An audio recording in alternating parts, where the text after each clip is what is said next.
Well, not only possible, but the actors you chose were incredibly honest and real. And there's a sense, as I think is a theme throughout your films, that their lives had already been in progress before the opening titles of the movie, and things would continue afterwards. So many of your films seem like puzzles that don't have a conclusive last piece that you can put in to complete it.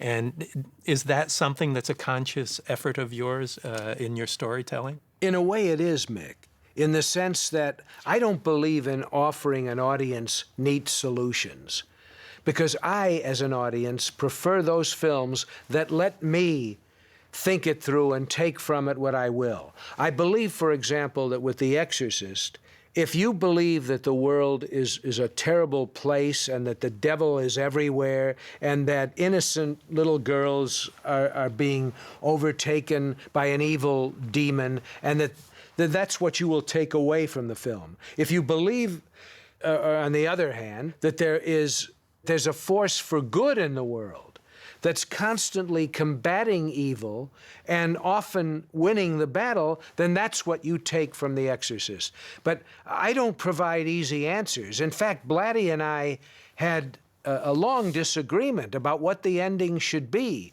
which continued for 25 years. He always wanted me to go back and put in a happier ending. And I used to say to him, Bill, you know, you're a sore winner. You know, this movie's made $600 million, okay? It's been seen and by people all over the world who've been moved by it, and now you want to change it. You know, it works. Just relax, enjoy life, you know? But finally, in the year 2000, I felt that I owed him so much, and we kept having this argument, and he called me and said, would you just look at the footage that you cut? We'll go look at it on a editing machine at Warner's. And we did, and I looked at it, and I saw 12 minutes that I thought were pretty good, and I felt I owed it to Blatty, so I restored 12 minutes in the film, which was called The Version You've Never Seen. Right. I didn't call it a director's cut, because my director's cut is what most of the people have seen. But I love The Version You've Never Seen, and as I get older, I come more and more, you know, toward belief. Belief in the teachings of Jesus.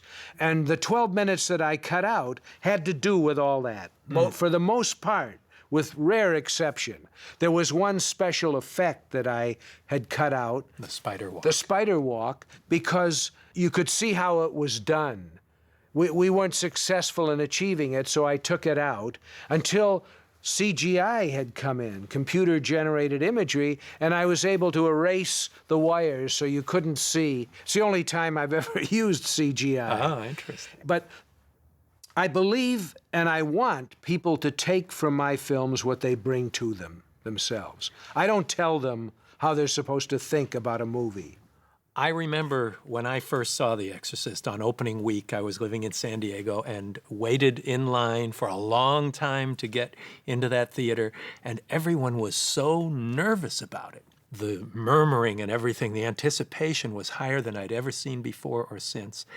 And every tiny little funny moment, people would laugh uproariously at it because they were so nervous about it. And then it became more and more disturbing, and people go, don't go into that bedroom, and the dread. Did you do psychological investigation into how to get under people's skin? I think it was instinctive, and first of all, it's inherent in the story. It starts with the story, Mick, always, and the characters. If that's not there, then nothing else is going to be there, really. Right. But what you're talking about, people who went in to see The Exorcist and had this anticipation, that's a thing called expectancy. Mm-hmm.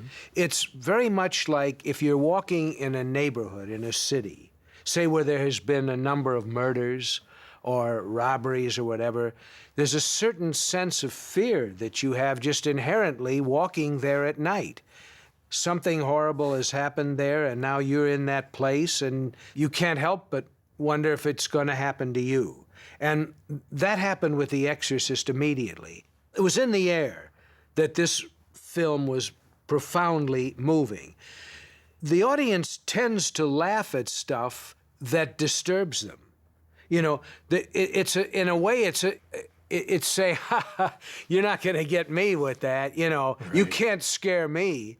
And so they'll laugh at certain things that aren't even meant to be funny, but that may have a touch of humor in them. So I knew that. And I knew, again, from watching like Hitchcock films and other films that I had seen, how to achieve and shore up that kind of feeling in an audience. There was a film called Diabolique, a French film that I had heard was a very frightening film, and I was scared when I saw the opening credits because of what was put in my mind about it. And of course, Hitchcock's Psycho. He took forever to get you involved with a character before he killed her, 35 or 40 minutes. And when the Janet Leigh character is killed, it's so shocking and so thunderous a moment that you are scared for the rest of the film. So I was aware of these techniques of surprising the audience. But there were other techniques that were put into play that had not been much used before that. The flash cuts of the face imagery. What was the planning behind some of those techniques?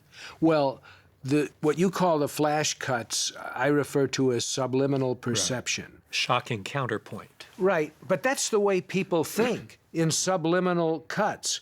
While people are watching this interview, things are flashing through their mind. Because I believe that the mind works like a kind of vast file card index. And there's someone pulling out these file cards without telling us. While you're driving, sometimes you'll get a thought, or you will. And that thought, that image, that idea, it might take hold, or it might just pass you by. It's not what you meant to think about at all. And I tried to use that technique in a film.